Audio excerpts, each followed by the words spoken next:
Bonjour, ici Maxime Blanchette-Jonca, votre député fédéral. En cette fin d'année, je tiens à vous offrir mes vœux les plus sincères de santé, de bonheur et de prospérité. Que 2026 soit une année remplie de joie et de succès pour vous, votre famille et vos proches. Je vous souhaite un joyeux Noël et une excellente année 2026.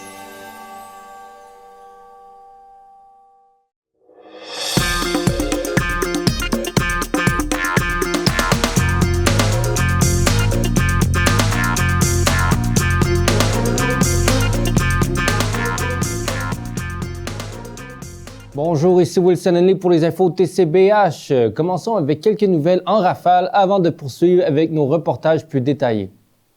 La ville de Trois-Pistoles nomme Marc Lemay au poste de directeur général, une décision officialisée lors de la séance du Conseil du 8 décembre 2025.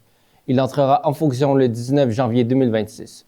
Ancien greffier et directeur général de la ville, puis adjoint à la direction générale à la MRC des Basques, M. Lemay succède à Étienne Bergeron, remercié pour ses services.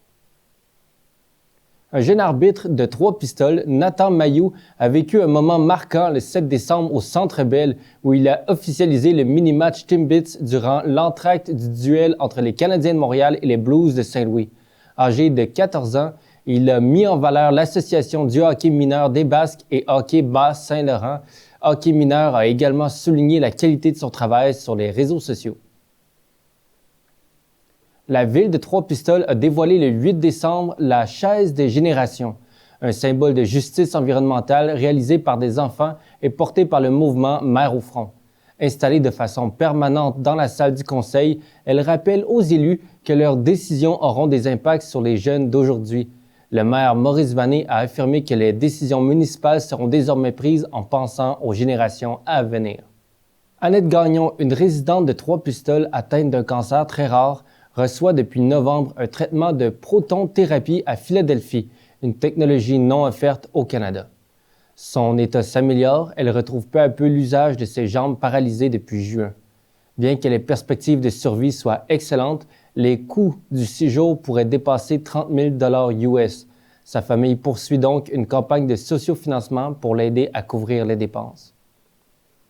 Les Fêtes illuminées ont célébré leur 10e édition à Trois-Pistoles. Le 5 décembre, la Fête des Lumières a transformé le parc de l'église en village hivernal illuminé accompagné du marché de Noël. Le samedi 6 décembre, la parade de Noël des Chevaliers de Colomb a fait son grand retour en parcourant les rues de la ville. Puis, une remise de cadeaux pour les enfants a eu lieu à la salle des Chevaliers de Colomb. Maxime a participé à ces événements et nous a ramené des images. Les voici.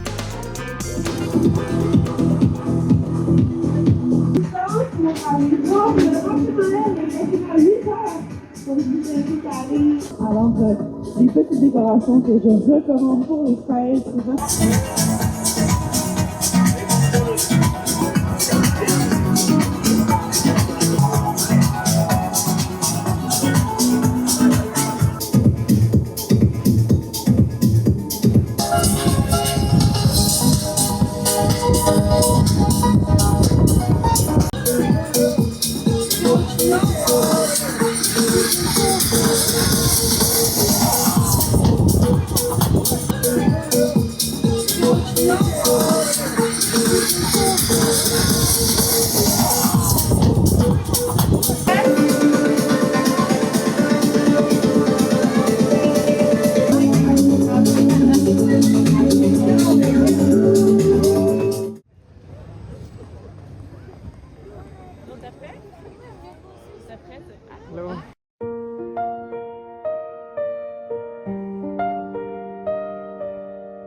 Dans le silence des rues glacées, les flocons dansent, un ballet enchanté. Les lumières brillent, une fête dorée. Trois-Pistoles s'éveillent sous un ciel givré. C'est Noël à Trois-Pistoles, les cœurs en fête, loin du contrôle. Les enfants rient, les cadeaux volent, la chaleur vint, l'hiver qui s'enrôle.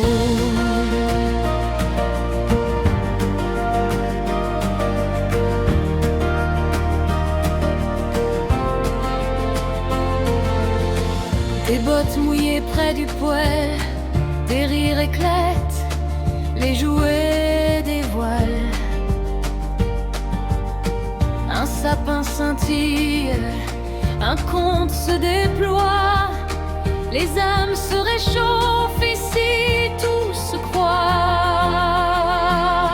C'est Noël à trois pistoles, les cœurs en fête, loin du contrôle.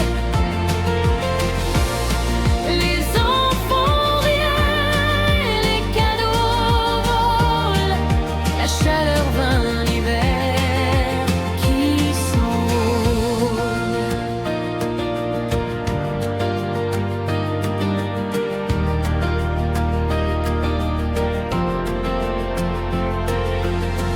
Et si le vent souffle dans la nuit, dans chaque maison un feu qui luit, les chansons s'élèvent, le temps s'arrête, un miracle simple, une promesse secrète. C'est Noël à trois pistoles, les cœurs en fête, loin du contrôle. Les enfants rien, les cadeaux volent, la chaleur vint l'hiver qui s'envole.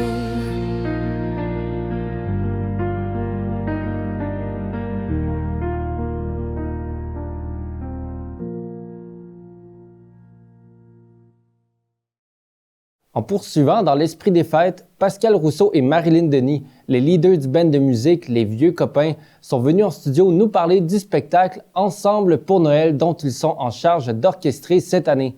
À travers ce spectacle, qui aura lieu samedi le 13 décembre à l'église de Trois-Pistoles, plus d'une quarantaine d'artistes se succéderont sous le thème original de la légende de Timothée. Voici Pascal et Marilyn en entrevue avec toutes les informations. Bonjour, ici Wilson dans les studios de la TCBA. J'ai avec nous Pascal Rousseau, Marilyn Denis, les leaders du fameux groupe Les Vieux Copains. Qui sont les Vieux Copains? Les Vieux Copains est un groupe musical formé, qui a vu le jour en fait en 2022. Initialement, le groupe était formé de Pascal, mon conjoint, et de notre fille Mérédith Rousseau. On a commencé à faire de la musique à trois. Nos affaires se sont mises à bien fonctionner, les gens nous ont adoptés, la population en redemandait. Alors, quand on a vu que nos affaires allaient bien, ben on a greffé à nous d'autres artistes de talent. Fait que maintenant, on est un groupe complet. On a maintenant un drummer avec nous, Monsieur Guy Lecomte. Nous avons un guitariste, parce que Pascal, lui, joue de la guitare acoustique, donc on a greffé à nous quelqu'un qui joue de la guitare électrique, Monsieur David Beaulieu. Puis on a aussi un bassiste qui est Monsieur Marc Baudet, que les gens de Trois-Pistoles connaissent de plus en plus avec ses caricatures. Alors voilà, c'est ça les Vieux Copains. Ça a commencé familial, on s'appelle les Vieux Copains quand même, parce qu'on se disait, quand on fait de la musique, on fait ça pour... les gens qui sont venus nous voir entre copains, fait qu'on se disait pourquoi pas s'appeler les Vieux Copains.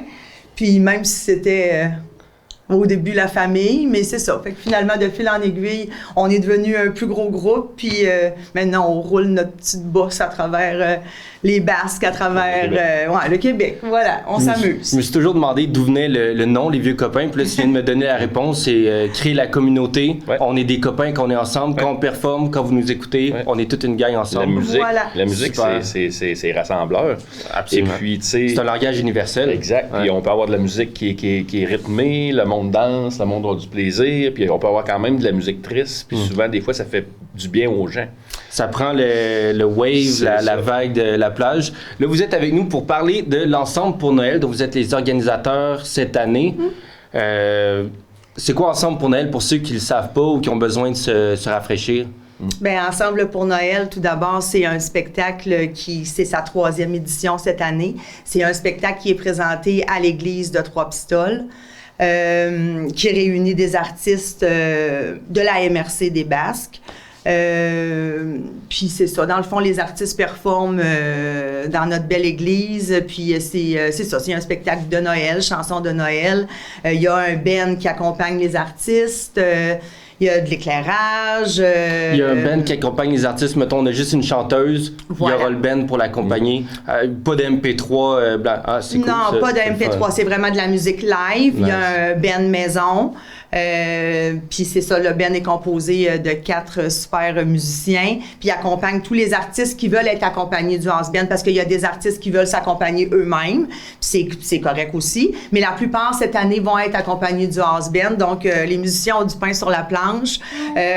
Puis habituellement, l'église est pleine. Donc, cette année, on espère que l'église soit pleine aussi pour ce beau spectacle-là là, qui s'en vient, là, justement, qui est samedi prochain, le 13. Puis moi, j'ai lu à quelque part qu'il y avait une 40aine d'artistes. C'est quand même beaucoup. Où est-ce qu'on les a trouvés, ces artistes-là? Est-ce que c'est vous qui avez fait les recherches? Ils sont venus à vous? Ou d'où ils viennent? C'est nous qui Ok. avons fait les recherches, Beaucoup mais de on s'est travail. basé aussi sur les artistes qui ont participé aux éditions précédentes. On a contacté ces artistes-là en premier lieu pour savoir s'ils étaient intéressés de faire le spectacle avec les vieux copains. Fait que ceux qui nous ont répondu oui et qui étaient disponibles, ben c'est nos artistes de cette année. Puis en plus, on a une chorale d'enfants, de 27 enfants de l'école l'italien. On a 27 beaux petits lutins qui viennent chanter avec les artistes. Tu vas-tu chanter toi aussi dans le choral? Oui, tu souris, petite Yeah, yeah, yeah, cocotte. yeah. Puis on a aussi l'ensemble vocal Synergie. On a pris des choristes de l'ensemble vocal Synergie qui étaient disponibles pour créer si on peut dire, un mini chorale maison avec 6 choristes de cette chorale-là qui viennent faire des voix d'adultes à travers les voix d'enfants, plus pour accompagner les artistes dans leurs chansons. Vous êtes un band. Là, vous avez pris le rôle d'organisateur. C'est quoi la quantité d'énergie demandée pour ça? Est-ce que ça a déjà été pré-mâché pour vous avec les autres éditions? Vous partez de zéro, puis mettons, en chiffres, combien d'heures par semaine? J'ai pas de temps compté. Je pense que non, j'aurais peur un peu de compter. Vaut mieux pas compter. Ouais, c'est un travail vaut mieux pas compter, c'est beaucoup de travail. On a dit oui parce que les défis, on aime ça, là. Mais oui, c'est vraiment beaucoup de travail, sauf que, tu sais, on est content, là. Le résultat va être super, puis, tu sais, on est dans le dernier 1000, là. Le show arrive, là. Il reste juste la petite dentelle à mettre autour de tout ça, là. Mais oui, on a travaillé fort, mais on s'est bien entouré, là. On a des beaux complices, là, tu sais, qui se sont joints à nous pour nous aider, là. Tu sais, autant pour la sono, l'éclairage, le house band, tous les artistes, tu sais, tout le monde a mis la main à la pâte, là. On va faire quelque chose de grandiose, je crois, cette année, là. Ben, je trouve que ça vous va bien parce que ça ramène à votre nom, les vieux copains. On est une gang, on se rassemble et on va organiser ça pour pouvoir se rassembler. Oui. Donc, c'est en plein dans votre texte. On m'a aussi dit que la légende de Timothée était le thème de cette année. C'est quoi la légende de Timothée? J'ai aucune idée c'est quoi. Ben, on s'est dit que la MRC des Basques est une MRC remplie de légendes, la ville de Trois-Pistoles et tout ça. Tout à fait. Fait que pourquoi pas, nous, inventer une légende de Noël. Cool. Puis baser Cool. puis tu sais, faire graviter, dans le fond, les artistes autour de cette légende en chanson. Donc, Meredith sera la narratrice de la légende. Meredith va raconter la légende durant le spectacle. Puis, par intervalle de paragraphes, ou en tout cas, je sais pas comment le dire, là, mais par intervalle dans son histoire, les artistes vont venir chanter les chansons pour intégrer, dans le fond, comme un peu pas une comédie musicale. Ouais, il manque juste les danseurs, danseuses, là. Voilà. Puis, c'est bien fait que Meredith va faire la narration, puis les artistes vont venir chanter, puis la légende va se dérouler tout le long du spectacle, avec aussi du visuel extraordinaire. Plus des chansons de Noël. Ben, dans le fond, aux côtés de la technique, ça, c'est plus mon volet. Pour ça, je parle pas beaucoup. C'est ça, mais le volet technique, dans le fond, c'est tout le volet. Avec les éditions précédentes, il y avait une formule, puis c'était parfait, mais nous, on a décidé d'aller dans la légende, comme Marilyn a dit. Puis là, tant qu'aller dans la légende, là, on s'est ramené à nos Noëls d'enfants, puis de la magie de Noël, puis c'est ça qu'on veut recréer un peu, pour que le monde, là, tu sais, redonner espoir un peu à le monde. Fait que, au niveau de la sono, on sait que M. Olivier Lebel, là, il fait un job de maître. On a engagé Sébastien Perneau au niveau de l'éclairage. Fait que cette année, une belle équipe. Ça va être un visuel incroyable pour refaire renaître la magie de Noël. Puis, dernière question par rapport au spectacle. Après ça, on va parler des trucs moins le fun, mais est-ce que les chansons, ils sont contraintes à fitter dans la légende, dans le sens, une chanson va parler je sais pas, un classique de Noël qui n'a pas rapport avec la légende, ou vous laissez libre aux artistes de faire leur tune, la légende superposée? Ah oui, en fait, c'est ça, c'est que on aurait pu mettre encore 1000 heures, 2000 heures, puis choisir les chansons pour les artistes. Mais je pense qu'on perd une couleur. Okay. Parce que chaque artiste est différent, chaque artiste a un bassin de musique différent. Fait qu'on a laissé libre choix et c'est là qui a été notre travail très difficile d'aller intégrer les chansons aux bonnes places dans l'histoire. Absolument. Mais on est très fiers du travail accompli. OK, c'est pas juste un rôle d'organisateur, c'est metteur en scène carrément. Il y a un processus de réalisation et même scénarisation. Le titre, c'est direction artistique. Et ça l'inclut. Je pense que vous le méritez. Là, vous me parlez de ça, je pense que vous méritez le titre prestigieux de direction artistique. Si je veux y aller, le billet, comment l'obtenir et à quel prix? Le billet, on peut l'obtenir ici à Trois-Pistoles au Cadorama. Yes. Ou en ligne sur le point de vente. Les billets adultes sont à 25 $ et puis les billets pour les enfants de 17 ans et moins sont à 10 $. Super. Et le spectacle aura lieu à quelle date? Le 13 décembre, samedi le 13 décembre, à compter de 20 heures à l'église de Trois-Pistoles, bien sûr. Alors, moi, je conseille aux gens d'arriver assez tôt, si vous voulez être bien assis. L'ouverture des portes va être à 19 h. Voilà, c'est ça. Fantastique. Puis les vieux copains, dans le futur, qu'est-ce qui se passe pour vous? On a beaucoup de projets. On est un peu, je veux être humble avec ça, mais on est ouvert à beaucoup de choses. Donc, on est visionnaire en étant humble. On a beaucoup de projets. On a des projets dans le Sud, on a des projets au Québec, on a des projets à gauche, à droite. Est-ce que tout va se réaliser? Je ne penserais pas parce qu'il faut être raisonnable au niveau des coûts, mais le plus de spectacles possible, en fait, puis faire plaisir aux gens. Apporter le bonheur dans le cœur des gens. On fait des parties, puis on aime ça que le monde s'amuse, le monde danse. Vous l'avez peut-être pas vu parce que vous êtes dedans, dans le tourbillon, mais moi, d'extérieur, depuis que je suis arrivé à Trois-Pistoles, je vous ai vu monter exponentielle. Fait que moi, j'ai confiance. Je pense que les gens vous aiment bien, puis continuez de votre beau travail. Vraiment, vous êtes absolument à écouter, à entendre. Merci, mais c'est important de souligner. Les gens nous aiment bien, mais puis c'est important, la magie, l'amour qu'on reçoit des gens, c'est ça qui nous fait carburer, qui nous challenge à travailler fort pour pouvoir donner des prestations de qualité puis faire plein de musique parce que c'est ça qu'on aime, puis en plus les gens aiment ça. Amen, c'est un beau mot pour Noël, ça. C'est le fun. L'amour, le partage. Exact, le partage. D'ailleurs, parlant de partage, voulez-vous partager vos réseaux sociaux? Vous pouvez vous adresser à la caméra, plugger tout ça, puis on va l'écrire sur l'écran. Avant de partager les réseaux sociaux, moi, il y a deux belles grosses affaires qui s'en viennent encore pour les vieux copains à l'été 2026. On va faire partie du Music Fest à Rivière-du-Loup le 13 juin. Fait qu'on vous invite à venir. La Fontaine va être piétonne cette journée-là. Les vieux copains vont faire de la musique dans la rue. Il va y avoir des activités pour les enfants. On est vraiment contents de faire partie de ça. Et puis le Festival Western, encore cette année, nous a invités à faire le 4 à 7 du samedi soir, juste avant le spectacle de Rick Doff et de Sarah Dufour. Alors, on va encore vivre des belles expériences. Puis, si vous voulez nous suivre sur les réseaux sociaux, bien sûr, on est super présents sur Facebook, sur TikTok, sur YouTube. Puis, on a un site Internet aussi. Lesvieuxcopains.ca. Fait que toutes nos dates de spectacle sont là. Puis là, les vieux copains sont en roche de Noël. Alors, on a un show demain. On a le spectacle le 13. On a une corpo le 20. Alors, dans la broue, dans le toupette, mais on est bien contents. Pour terminer, je veux juste dire une petite phrase. T'sais, les vieux copains, ça a parti d'une idée de partage d'amour familial. S'il y a quelqu'un qui écoute ça aujourd'hui puis qui a le goût de faire de la musique puis qui veut se lancer là-dedans, ferme les yeux, laisse-toi aller, fais de la musique, amuse-toi, puis produis-toi, puis c'est comme ça que ça marche, c'est comme ça que ça fonctionne. Puis le mot final, c'est le bonheur de ça. Tu donnes aux gens, mais tu reçois beaucoup des gens. Puis c'est ça qu'il faut pas que ça arrête. Amen. J'adore. Quel beau message. Merci Pascal, merci Marilyn. Merci d'être venue. Merci à toi. À bientôt. Bye. Le nouveau maire de Trois-Pistoles, Maurice Vanet, est venu en studio discuter avec Maxime. Il nous parle de son nouveau rôle de maire, les défis qu'il rencontre et bien plus. L'entrevue complète est disponible sur notre chaîne YouTube, mais pour l'instant, voici la première partie Bonne écoute.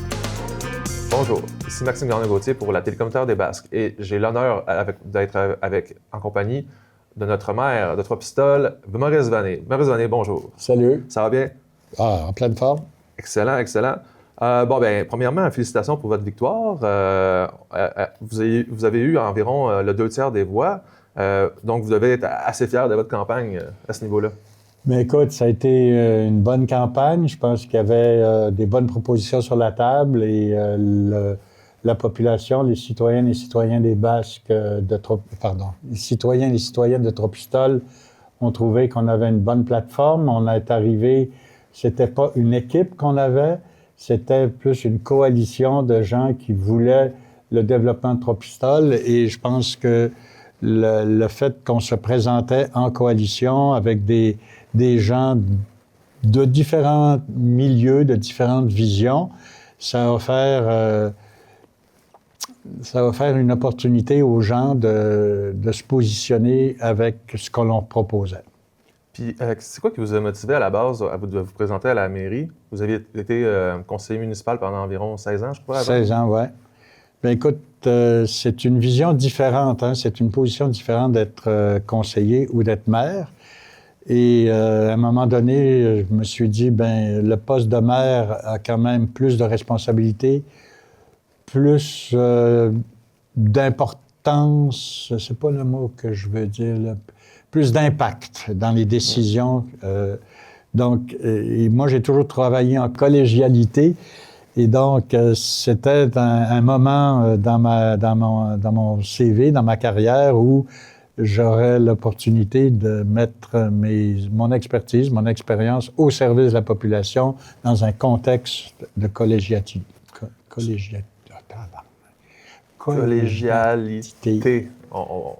On fera du montage. Non. Mais justement, je suis un peu curieux. C'est quoi, d'après vous, dans votre parcours, qui vous a le mieux préparé à assumer ce rôle? Est-ce que c'est vos 16 ans comme conseiller? Est-ce que c'est comme avoir dirigé différents organismes culturels dans la ville? Je pense que c'est un mix de tout ça. C'est sûr que quand tu es 16 ans comme conseiller, tu as accès à toutes sortes de dossiers, tu connais les enjeux de la municipalité, tu connais les forces et les faiblesses de la municipalité, des gens qui t'entourent. Et donc, à partir de ce constat-là, tu te dis, moi, je peux participer au développement de Trois-Pistoles à travers mon expérience, à travers différents comités dans la ville. J'ai participé à toutes sortes de comités, entre autres le comité de sauvetage de l'héritage. J'ai été à la tête de l'école de langue pendant 22 ans et j'ai mené cette école-là comme une entreprise avec un budget au-delà d'1,5 million, avec des retombées dans le milieu de 2 millions et quelques de dollars d'argent nouveau. Donc, tout ça me donnait le goût de voir quel levier on pourrait avoir à Trois-Pistoles pour faire du développement comme je l'ai fait avec l'École de langue française. Donc, vous avez acquis une espèce d'expérience globale, de vision globale des enjeux de la ville à travers vos implications. Mais justement, au niveau du développement de la ville, c'est quoi votre vision globale pour les 4 prochaines années dans le développement? Bien, je pense que j'en ai fait part lors de la campagne électorale. Il y a un volet qui s'appelle préserver, mais pas seulement préserver, mais conserver nos acquis. C'est-à-dire que la ville de Trois-Pistoles a de nombreux acquis, que ce soit au niveau des loisirs, de la culture, que ce soit au niveau de la santé surtout, au niveau du patrimoine bâti, au niveau des infrastructures locales, au niveau de notre vie économique. Il y a toutes sortes d'acquis qui se sont faits au cours des années. Et la première des choses, c'est pas seulement les préserver, ces acquis-là, c'est de les consolider puis les améliorer pour avancer encore plus dans notre développement. Dans les acquis, écoutez, j'imagine qu'on va en parler. Le principal pour moi actuellement, c'est dans la santé. On a un système qui fonctionne et c'est la priorité des priorités. J'ai entendu des critiques de votre part dans la campagne concernant l'approche de l'administration précédente. Et en quoi votre approche de la gestion de la ville va se différencier de l'administration précédente? Bien, c'est surtout, pour moi, le le point le plus important qui a créé de l'insatisfaction au sein du conseil par rapport à l'ancien conseil. Et la preuve en est, c'est que toute l'équipe qui était autour de l'ex-maire s'est détachée de M. Gilbert. Moi, j'étais conseiller indépendant, mais sa propre équipe ne sentait plus la capacité de travailler avec lui. Donc, pour moi, ce qui est très important, c'est la communication entre le maire et les membres du conseil, entre le conseil et la direction générale. Donc, il y a un processus décisionnel, la transparence dans le processus décisionnel, à mon avis, et à l'avis des anciens conseillers, n'existait pas à son plein potentiel. C'est-à-dire que beaucoup d'informations ne nous venaient pas avant d'avoir la nécessité de prendre des décisions. On arrivait au moment de prendre des décisions et on n'avait pas toute l'information nécessaire pour les prendre de façon logique, cohérente et transparente. Donc ça a été, je pense, un facteur très important dans ma façon d'embarquer dans la campagne. On ne peut pas se permettre, au niveau du conseil, c'est des décisions trop importantes qui touchent tous les secteurs de la population, qui touchent le développement de notre communauté.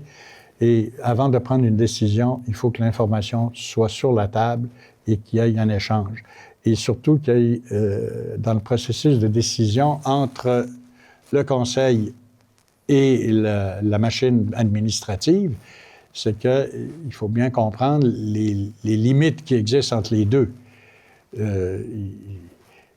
L'administratif et le conseil doivent travailler ensemble, mais c'est le conseil qui a la vision politique et qui oriente la machine administrative. Ils sont élus.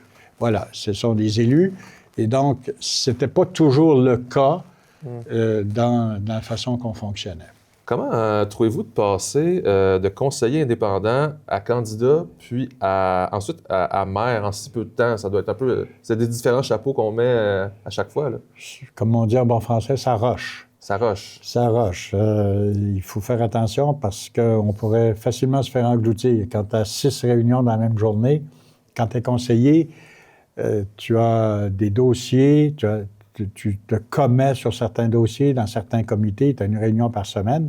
Mais là, quand tu es maire, là, tu as tous les dossiers qui sont sur la table. Et donc, tu espères que tu vas avoir, et jusqu'à maintenant, ça marche très bien, une collaboration des différents membres du conseil qui prennent des dossiers particuliers sur certains enjeux. Mais là, après ça, il faut tout mettre ça ensemble. Et ça, c'est un peu le rôle du maire, de mettre toutes ces énergies-là, de mettre toutes ces visions-là ensemble autour de certains enjeux et que ça corresponde aussi à ma vision de ces enjeux-là. Et éventuellement, quand on va avoir une nouvelle direction générale au mois de janvier, eh bien là, la direction générale va pouvoir embarquer avec toute son équipe dans ces dossiers-là. Donc, je le répète, c'est pas facile de se trouver tout à coup mêlé à tous ces enjeux-là. Ça te prend une vision un peu plus en hauteur. Et c'est pas la hiérarchie, quand je dis, c'est que c'est un peu... Il faut que tu t'élèves pour avoir une meilleure vision de tout. Et surtout, il faut que j'apprenne de faire ça une bouchée à la fois.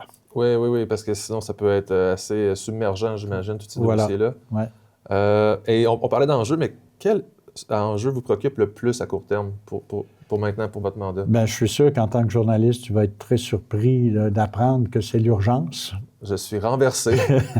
C'est la priorité des priorités. Tu sais, quand tantôt je parlais de la consolidation de nos acquis, eh bien, le premier acquis qu'on veut absolument pas perdre puis qu'on veut consolider, c'est celui de l'urgence. Et il y a eu une conférence de presse, je pense que vous étiez là, cette conférence de presse jeudi passé. Effectivement, TCBH était sur le terrain.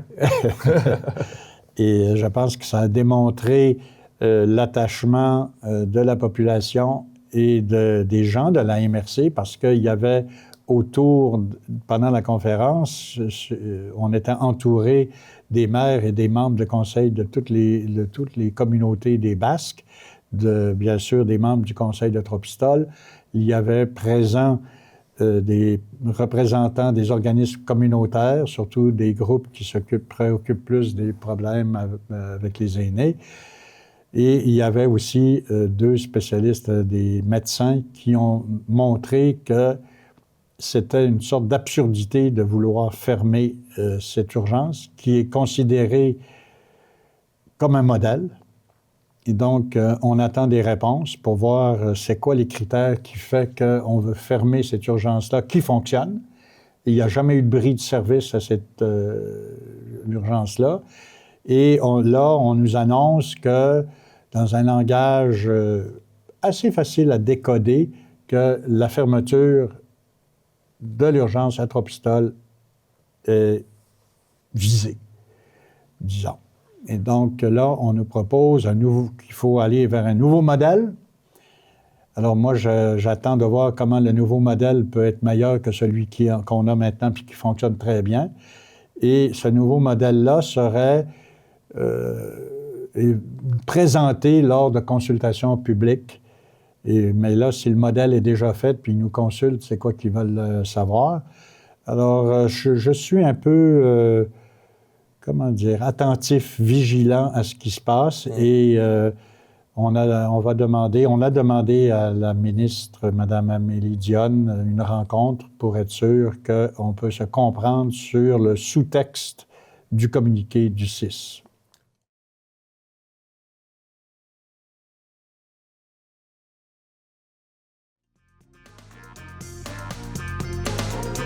Pour conclure nos reportages de la semaine, j'ai eu la chance de m'entretenir avec M. Jocelyn Lindsay. Nous avons discuté du piano mécanique de l'Île Verte, son histoire, ses voyages, les vies qu'il a touchées et davantage. On écoute. Et au fort de l'Île Verte, il y a un piano mécanique très fameux. Pourriez-vous me parler un petit peu de son histoire? Je pense qu'il est arrivé au début des années 1900, c'est exact? Il est arrivé en 1935. En fait, c'est mes parents qui se sont fait un cadeau et qui se sont achetés un piano mécanique à ce moment-là. Ils ont été l'acheter à Québec et ce piano-là a été là à l'Île Verte d'abord de 1935 à 1963, car mon père a pris sa retraite peu longtemps après. Et il a été à Rimouski où habitaient mes parents et mon frère. Et après leur décès et le décès de mon frère en 2014, je l'ai donné aux Maisons du Phare et il est donc revenu à l'Île Verte. Ah, fantastique. Et pour ceux qui savent pas c'est quoi un piano mécanique, moi avant de m'informer sur le sujet, je savais même pas c'est quoi. C'est un piano classique. Qu'est-ce que ça fait un piano mécanique particulièrement? Oui, c'est vrai que maintenant c'est relativement peu connu parce que l'âge d'or du piano mécanique, je vous dirais, ici au Québec, ça a été dans les années 1930, après la Grande Dépression. Même si ça avait été inventé en Europe un peu avant, à la fin du 19e siècle.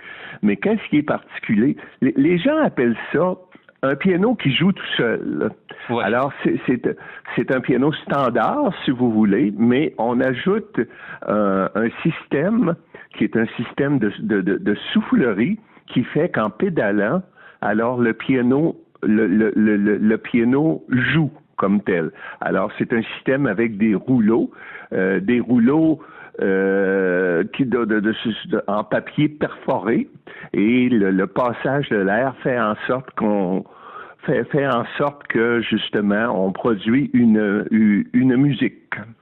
Je vois. Et le système de soufflerie, c'est ça qui a été restauré récemment. Vous m'aviez dit, je pense que c'était ça qui était le plus endommagé. Quelqu'un avait dit que c'était impossible de le réparer, puis finalement un autre expert a dit oui, c'est tout à fait possible. Oui, voilà. C'est ce qui s'est produit. Je me souviens que mon père, quelque part vers 1965, avait essayé de le faire réparer. Ça avait été un échec. Et moi, avant de le donner aux Maisons du Fort en 2014, j'ai consulté, je l'ai fait évaluer comme tel. Et on m'a dit, bon, comme piano standard, il n'y a pas de problème. Mais bon, la table d'harmonie est fissurée. Les boyaux par lesquels passe l'air, c'est tout séché. Donc, il n'y a rien à espérer de ce côté-là, comme piano mécanique. Mais l'an dernier, les gens ont trouvé un expert, semble-t-il même que c'est le seul expert qui existe encore au Québec, un expert qui a été capable de faire le travail et de rendre sa vie au piano mécanique. Ah, génial, content de l'entendre. Lui rendre sa vie, une vie qui a été quand même mouvementée et qui a touché beaucoup de gens. Parle-moi un peu des gens qui ont eu la chance de jouer de ce piano-là. Oui, ben là, donc on se situe au phare de l'Île Verte. Donc, je pense là je parle de la période de 1935 à 1963. Donc, pendant ces 30 ans-là, oui, le piano a été beaucoup utilisé. Comment il a été utilisé? D'une part, il a été utilisé comme piano standard. Il a été utilisé avec les rouleaux. C'est un peu drôle parce que quand venait la visite chez nous, particulièrement les gens de Québec et de Montréal, au lieu d'apporter une bouteille de vin, ils apportaient un rouleau pour le piano. Alors, c'est ça qui a fait qu'on a accumulé 110 rouleaux de musique très, très variés. Bon, mais en plus de ça, c'est certain que un piano comme ça, il y avait d'autres utilisations, entre autres les gens, comme ça c'est fait souvent, les gens se mettaient autour du piano et chantaient. Et il y avait aussi piano et violon, parce que je regarde mon père jouait du violon, donc ma mère jouait du piano, mon frère aussi, donc il y a eu de ces utilisations-là comme telles. Et vous, votre rapport au piano en ce moment, aujourd'hui, de nos jours, en cet hiver 2025, vous êtes à Québec, vous n'avez pas la chance de le voir, mais là, en ce moment, il est au phare de l'Île Verte. Est-ce qu'il est accessible au grand public? Oui. Je pense que là, en hiver, il l'est sûrement pas, ouais. Mais en période estivale, oui, il appartient, je l'ai donné à la Corporation des Maisons du Phare, donc c'est la corporation qui le gère. Il est dans le salon de la Maison du Gardien, et voilà, il est utilisé là comme tel. Même les jeunes qui ont joué dessus cet été trouvaient ça intéressant parce que sur un certain nombre de rouleaux, à côté, sur le côté du piano, il y a le texte des chansons. Alors, les jeunes regardaient ça et ils disaient « Ah, ça fait comme du karaoké ». Ça fait qu'ils aimaient bien ça comme tel. Pour plusieurs, c'était la première fois qu'ils voyaient ça, un piano mécanique. Même, ça m'a surpris quand j'étais faire une présentation là-dessus, l'été dernier, de voir que même beaucoup d'adultes, puis là, je parle de gens de 50-60 ans, qui m'ont demandé c'est quoi un piano mécanique. C'est donc qu'est-ce que vous voulez? C'est l'âge d'or de ça a été dans les années 1930, mais par après, c'est progressivement, c'était quand même un système un peu complexe et tout ça, et c'est disparu quand ils sont arrivés les gramophones, les jukebox et tout ça. Donc, mais bon, ça, il reste que le piano à l'Île Verte a eu une sacrée belle histoire parce que tu sais, je me suis toujours demandé, il y a deux, trois questions intéressantes là-dessus. C'est comme comment ça se fait qu'il y a un piano comme ça qui s'est rendu là? C'est parce que dans ma famille, il y avait un intérêt pour la musique, là, dans la famille de mon père, dans la famille de ma mère. Je regarde dans la famille de ma mère, ils étaient 10 filles, et tous les filles ont appris le piano. Wow. Et du côté de mon père, ça a été un peu la même chose pour certains, et même il y a certains qui l'ont drôlement bien appris le piano parce que j'ai un oncle qui a été prix d'Europe en piano et en orgue en 1934. Alors ça veut dire que oui, il y avait de l'intérêt pour le piano.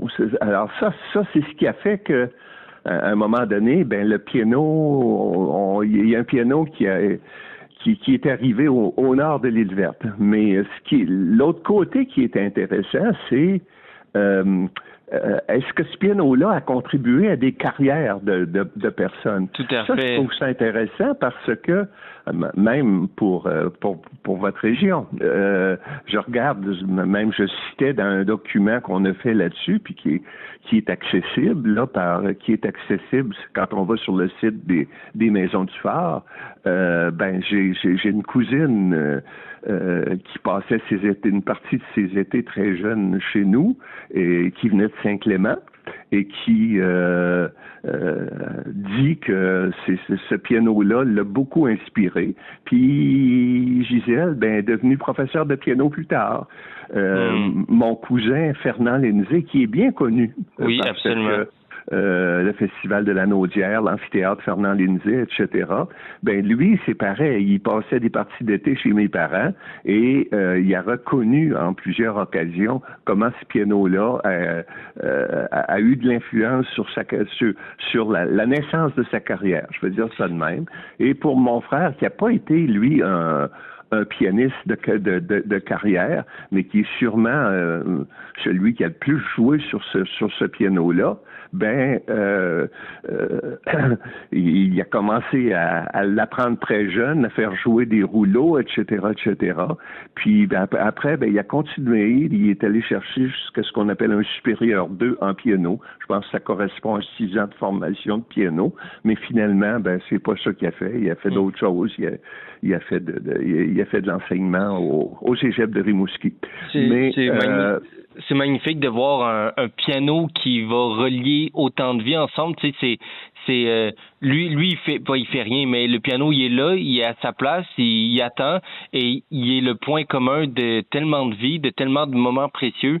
C'est vraiment magnifique à voir. Oui, c'est intéressant. Puis une question qu'on peut se poser, c'est, mon Dieu, comment ça se fait? Il y avait eu un autre piano avant à l'île verte, de 1900 à 1927, autrement dit, du temps de mon grand-père. Mais on peut se poser la question, comment ça se fait que les gens ont pu apprendre le piano dans une... un lieu aussi isolé. Dans un endroit si isolé, absolument. etc. Il y a trois raisons. La première raison est un peu spéciale, c'est que à l'époque de mon arrière-grand-père et de mon grand-père, ils engageaient quelqu'un pour enseigner à domicile, parce qu'il y avait juste une école à l'île à l'époque et elle était à l'autre bout de l'île. Donc, ils engageaient une institutrice. J'ai d'ailleurs déjà vu un petit document où ils cherchaient une institutrice. Et qu'est-ce qui était marqué? Institutrice capable d'enseigner de 5 à 18 ans, catholique, capable de parler le français et l'anglais. C'était quand même des bonnes conditions, mais ils en trouvaient. Et il y a eu justement des personnes qui connaissaient le piano comme tel. Donc, il y a eu ces institutrices-là qui ont joué. Après ça, à l'époque, quand les filles allaient au couvent, par exemple à Trois-Pistoles ou à Cacouna ou à Saint-Pascal, le piano pour les filles était un instrument que les personnes devaient apprendre comme tel. Donc, je pense à une de mes tantes en particulier, Caroline, qui, justement, elle avait appris le piano au couvent et elle l'a enseigné parce que c'était l'aîné de la famille et il y a eu 10 enfants qui ont suivi.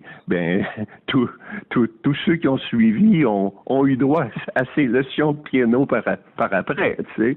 Et du côté de ma mère, c'est différent. C'est justement comme ça. Les aînés sont allés, puis eux autres, ils étaient 10 filles, là, 5 gars, 10 filles, mais les aînés sont allés au couvent, et ensuite, ça s'est transmis à l'intérieur de la famille comme tel, de la première à la dernière. Donc, c'est un peu comme ça que les choses se sont passées. Mais il faut dire que, justement, le piano et le violon, c'était des instruments très, très, très présents dans les maisons.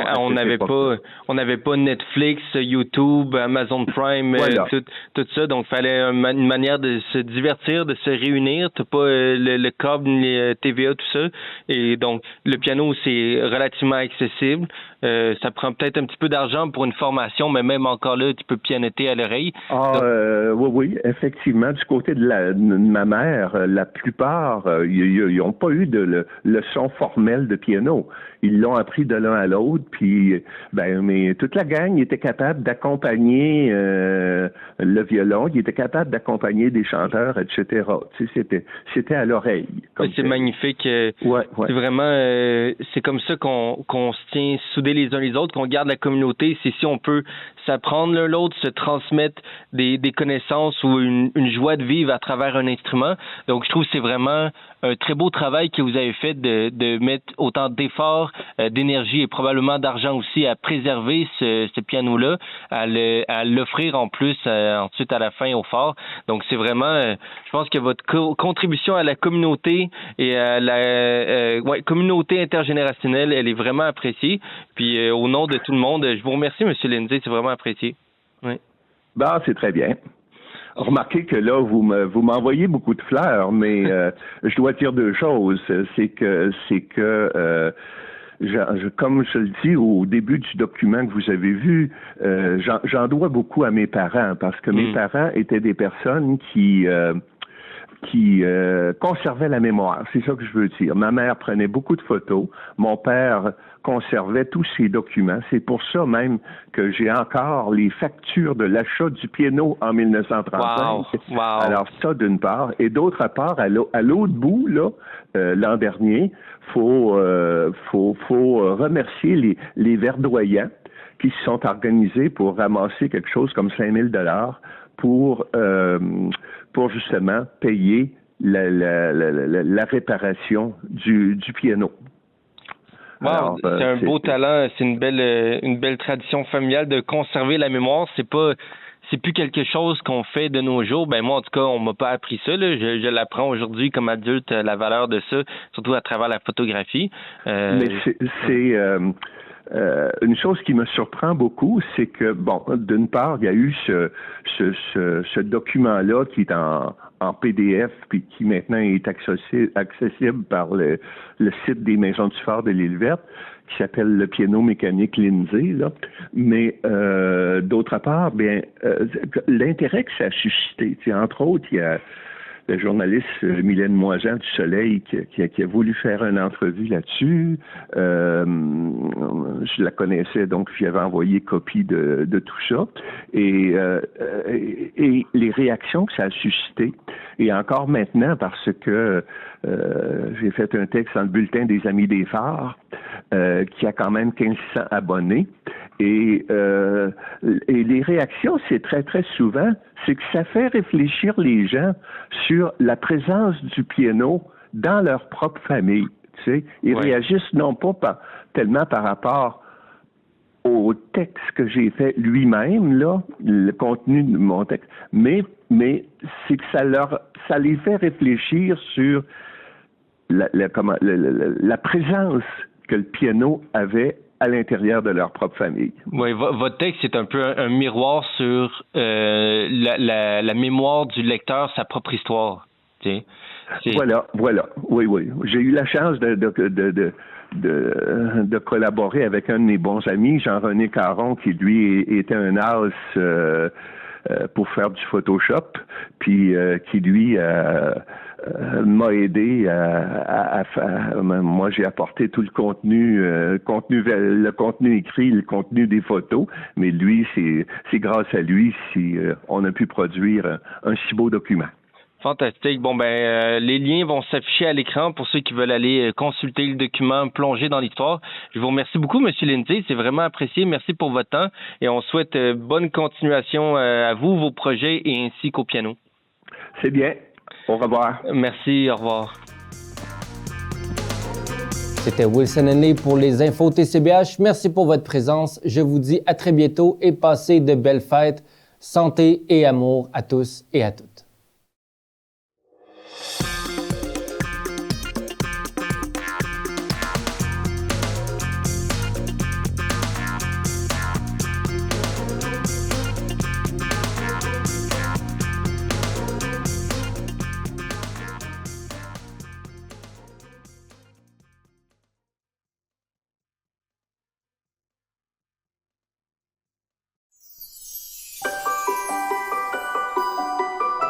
Bonjour, ici Maxime Blanchette-Jonca, votre député fédéral.